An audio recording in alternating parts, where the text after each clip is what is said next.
Bonjour à tous, sur cette édition de journal de l'ICECOM, nous allons traiter du rassemblement entre 4 des plus gros producteurs industriels mondiaux. Ah, on me dit dans l'oreillette que le représentant des États-Unis et celui de la Chine sont déjà présents. Mais voilà, les représentants de la France et celui du Japon, en immersion dans ce sommet du G8, à vous les studios. Écoute-moi, Yann, je pense que t'as pas trop compris ce qui se passe. Qui dominait la production industrielle mondiale. Tu vois, regarde, nos usines partout, des chaînes de montage dans tout le pays. Toi, t'avais quoi? Des rizières? Des petites manufactures? Je t'expliquais un truc, Johnson. Y a pas besoin d'avoir plein de chaînes de montage dans un pays pour être un géant industriel. Mais c'est que t'es bien marrant, Chang. Mais à l'époque, on construisait tout. Avions, acier, voitures, des armes. On était un peu leader. Pendant que toi, tu faisais quoi? Alors moi c'est Wang, je préfère te le rappeler tout de suite. Mais Johnson, tu me fais bien rire. Ok. Venant de quelqu'un qui pense que la production industrielle c'est que de la production de masse. Vous avez des usines pour tout, je suis sûr que même que vous avez des usines qui fabriquent des usines. Waouh, quelle répartie. Petite recontextualisation. Vous voyez le monsieur je sais tout, et à votre avis c'est qui?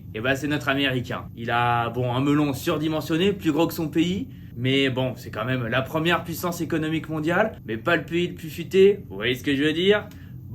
À côté de lui, c'est le chinois. Il a un melon similaire. Pourquoi? Parce que depuis les années 80, c'est devenu le concurrent premier sur la production industrielle mondiale.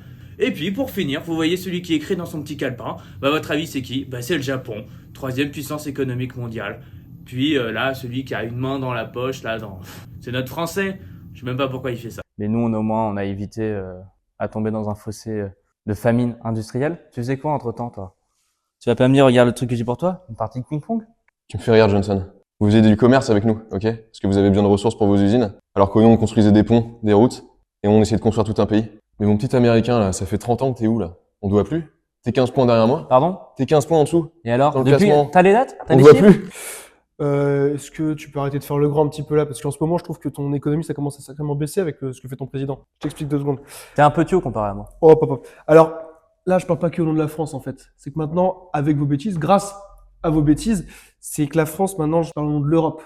On va Waouh. construire une énorme union. Genre 28 pays contre les États-Unis? Tu crois qu'on a peur de Oui. vous? On est plus grosse puissance économique que vous maintenant. Et alors? Mais pas du tout. Tes chiffres, tu les sors d'où? Voilà, pour le moment, je la sors de la piste noire de la bourse américaine, là. Piste noire, tu t'es cru au ski, mon grand? Bon, sur les pays en termes de production industrielle mondiale. Moi, je suis deuxième.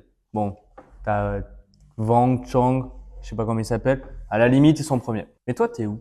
Toi, t'es loin derrière. Donc, ton Union européenne, tu vas te la mettre là où je pense. Écoutez, nous, on n'est pas encore au point où l'État est obligé d'acheter des voitures d'une entreprise. Pour le Ouh, valoriser. c'est petit, c'est petit. Vous n'en avez pas marre d'être dans tous les conflits mondiaux? Ah, c'est bon, ça va. Tu sais quoi? Je me casse, tu me saoules. C'est qui, lui? C'est Sushi, le cousin de ping-pong. Ah, ok. Ne pensez-vous pas que cette société capitaliste ne va jamais tenir sur le long terme? Vous êtes en train de recréer toutes les crises que vous avez déjà affrontées. Ce combat est vain, à moins d'une prise de conscience collective. Attends, ça veut dire que si on produit moins, ça veut dire que j'aurai moins d'argent? Comment ça, j'aurai moins d'argent? Tu m'expliques? Je ne sais pas, c'est un travail de longue haleine pour changer les modes de fonctionnement. Mais ce sprint vers l'argent n'amène que des crises et de l'angoisse. Ne pensez-vous pas? Excusez-moi. Ça fait 4 heures qu'on regarde 4 personnes et d'essayer de discuter. En 4 heures, vous voyez ce que je veux dire? On sait pas trop, on a l'impression que c'est un concours de la plus grosse. Vous voyez ce que je veux dire? Cette course à la production industrielle mondiale, c'est vraiment un éternel angoissement. Vous voyez ce que je veux dire? Merci.